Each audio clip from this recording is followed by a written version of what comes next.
కాదు, ప్రతి సీన్ కూడా ప్రతి డైలాగ్ అయినా ఆయన కామెడీ టైమింగ్ అయినా లేదంటే ఎమోషనల్ సీన్స్ అయినా సరే నెక్స్ట్ జీవిస్తారని చెప్పుకోవచ్చు. ఒకప్పుడు చిన్నప్పుడు ఏదైతే బాస్ ని టీవీలో చూసామో ఆయన చూసి ఇన్స్పైర్ అయ్యామో ఆ బాస్ మళ్ళీ చూసిన ఫీలింగ్ అయితే వచ్చింది.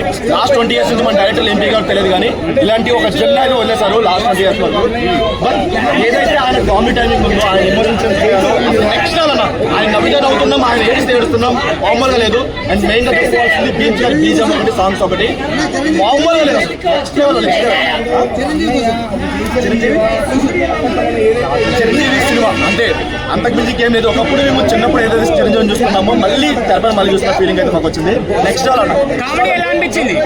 నెక్స్ట్ డాల్ కామెడీ అన్న అనిల్ రావుపూడి క్రింజ్ అని చెప్పుకుంటారు అనుకుంటారు కదా, అస్సలు లేదు. 1% క్రింజ్ కాదు కదా, ఏం లేదు. ఒకప్పుడు బాస్ టైమింగ్ ఎలా అయితే ఉంటుందో గరానమ్మ కూడా అయినా లేదంటే ఒక సంగీత జమ్మి బేస్ అయినా సరే ఎలా అయితే వాడుతున్నారు అంతకు మించి వాడుతున్నారు. హుక్ స్టెప్ అంటే శశిరేఖ సాంగ్ ఒకటి చాలా బాగుంది, లేదంటే అన్ని బాగున్నాయి. బట్ చూడాలి. నా ఇంకా అంత కామెడీ ఏం రాలేదు కానీ బట్ ఆయన గ్రూప్ చేసే కామెడీ టైమింగ్ అయితే నెక్స్ట్ అదిరిపోయింది. కంప్లీట్గా వన్ మ్యాన్ షో అని చెప్పుకోవచ్చు. వన్ మ్యాన్ షో అని కాదు కానీ కంప్లీట్గా అలా కూర్చోబెట్టాడు. ఆయన నవ్వితారు అవుతున్నాం, ఆయన ఏడిస్తే ఏడుస్తున్నాం, ఆ కళ్ళతో కొన్ని నడిచే కొన్ని సీన్స్ ఉంటాయి కదా, అవి ఎక్స్ట్రాడనరీగా వచ్చాయి. అనిల్ రావిపూడి దొరుకుతారు అనుకున్నారేమో, అస్సలు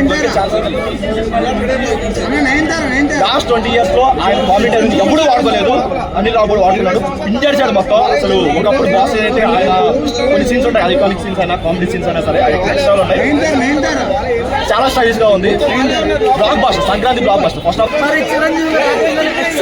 cinema blockbuster hit. Chiranjeevi గారి సినీ చరిత్రలో మరొక మైలురాయిగా మారిపోతుంది. ఇది తథ్యం. ఇది కామెడీ ఎలా అనిపించింది? అసలు సినిమా గురించి మాట్లాడాలంటే మాటలు సరిపోవండి, చూసి ఎంజాయ్ చేయాల్సిందే. ఏమని వర్ణించాలో అర్థం కావట్లా. చిరంజీవి గారిలో ఉన్నటువంటి నట విశ్వరూపాన్ని అనిల్ రావిపూడి గారు కూడా వాడుకున్నారు అనే రిజల్ట్ చాలా స్పష్టంగా కనిపిస్తుంది. ఫ్యామిలీతో సహా ఈ సంక్రాంతికి ఒక పవర్ ప్యాక్ మూవీ అందించేందుకు అనిల్ రావిపూడి గారికి థాంక్స్ చెప్తున్నాను. Thank you.